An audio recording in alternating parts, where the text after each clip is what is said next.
નમસ્કાર બાળ દોસ્તો, કેમ છો? બધા મજામાં ને? મજામાં જ હોય ને? અરે હવે તો વેકેશન છે. વેકેશનમાં તો મજા મામાને ઘરે જવાની મજા, ફરવાની મજા, રમવાની મજા, બધી મજા. પણ મજાની સાથે થોડુંક આપણે અભ્યાસ જે શીખેલા છીએ, આપણે ભણેલા છીએ, એ પણ ભૂલાઈ ન જાય એના માટે આપણે થોડીક પ્રવૃત્તિઓ કરવાની છે.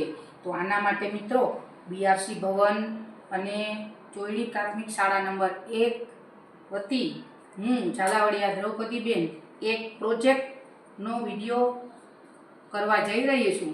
તો આ બધા મિત્રો આ વિડીયો જોઈ અને પછી તમે વેકેશનની રજાઓમાં ઘરે બપોરના સમયે અથવા તો તમારી ફુરસદના સમયે સરસ મજાની આવી પ્રવૃત્તિઓ કરજો. પ્રોજેક્ટ કરવાથી ઘણું બધું શીખવા મળે છે. તમે બધા ઘણું બધું શીખેલા જ છો અને બધું બધાને આવડે જ છે, કેમ કે ધોરણ 1 અને 2 તમે પૂર્ણ કરી લીધા છે. તો હવે પછી તમને મૌલિકતા તમારામાં આવી ગઈ હોય, કથન પ્રવૃત્તિ તમારામાં સરસ હોય, તમે વાંચન સરસ કરી શકતા હો, તો તમે સરસ મજાનો આ પ્રોજેક્ટ છે એ કરી શકશો. તો એના માટે મિત્રો પ્રોજેક્ટ બનાવવા માટે પહેલાં તો આપણે શું જોશે? તો કે જો કલર જોશે, પછી ગમ જોશે, કાતર જોશે.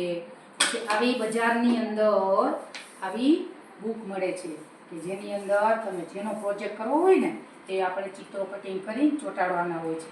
એટલે આવા શાકભાજીનો પ્રોજેક્ટ આપણે બનાવવો છે તો શાકભાજીના ચિત્રો હોય એવી બુક તમે બજારમાંથી મેળવી શકો છો.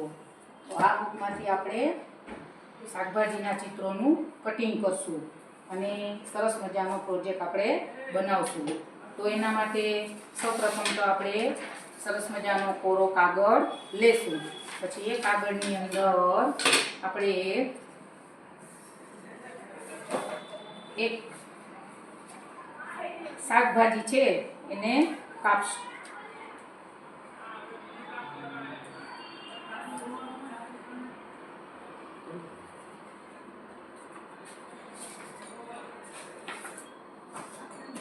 તો મિત્રો આપણે શાકભાજીમાંથી એક બટેટાનું ચિત્ર કાપેલું છે.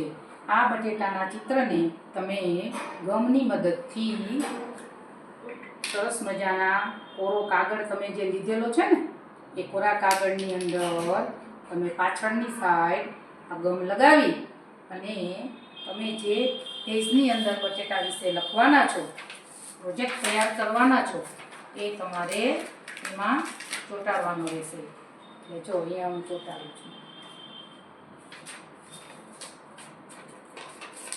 સરસ મજાનો આવી રીતે શાકભાજીનું ચિત્ર તમારે આમાં ચોંટાડવાનું છે.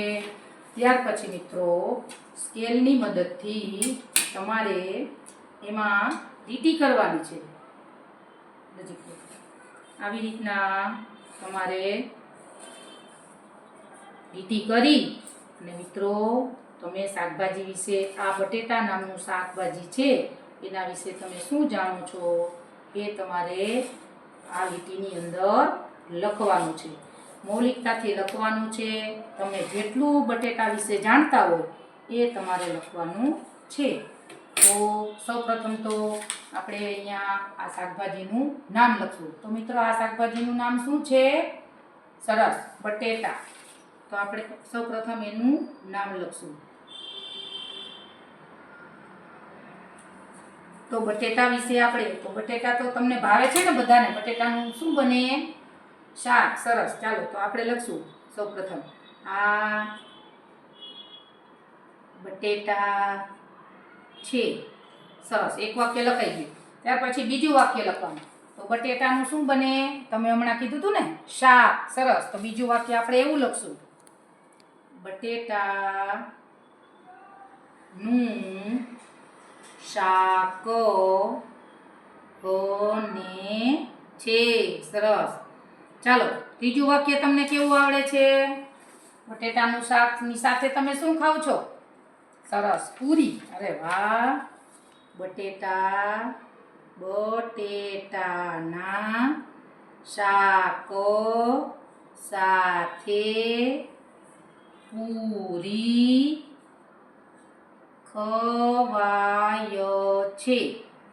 પછી બટેટાને શાકભાજી કહેવાય. શું કહેવાય?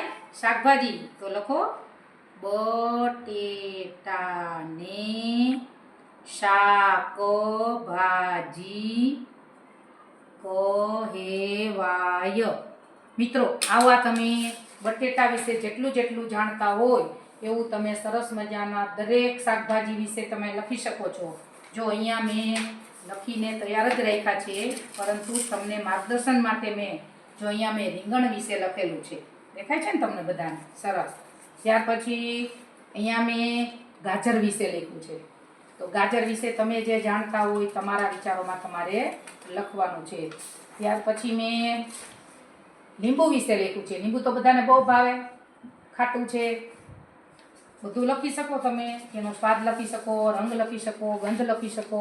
પછી ટમેટું છે, તો ટમેટું પણ તમે જોયું હશે, ટમેટાનો કલર કેવો છે, ટમેટાનું શાક બને. એવી રીતે બધા પેજની અંદર તમે આવી રીતે લખી શાકભાજીના ચિત્રો ચોંટાડી અને પછી સરસ મજાનું ઉપર તમે એની ઉપર સરસ મજાનું તમે ડેકોરેશન કરી શકો. એટલે ડેકોરેશન માટે તમે કોઈ પણ ચિત્ર તમને ગમતું હોય એવું કરી શકો. ત્યાર પછી એક આવી રીતના ગમની પટ્ટી કાગળની પટ્ટી લેવાની, પટ્ટી ઉપર ગમ લગાડી અને આની આપણે એક ફાઇલ જેવી તૈયાર કરી નાખશું.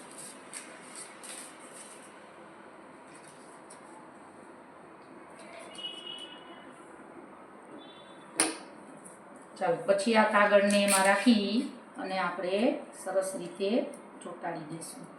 આવી રીતના ચોંટાડી દો એટલે સરસ મજાની ફાઇલ થઈ જાય.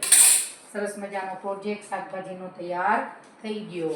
આવી રીતે તમને જ્યારે ટાઈમ મળે ત્યારે તમે આ શાકભાજી વિશે વાંચન કરી શકો અને મનન કરી શકો અને ચિંતન કરી શકો. મિત્રો આવા તો ઘણા બધા પ્રોજેક્ટ છે. જો આવી રીતે આપણા તહેવારો અને ઉત્સવોનો પ્રોજેક્ટ છે એ પણ તમે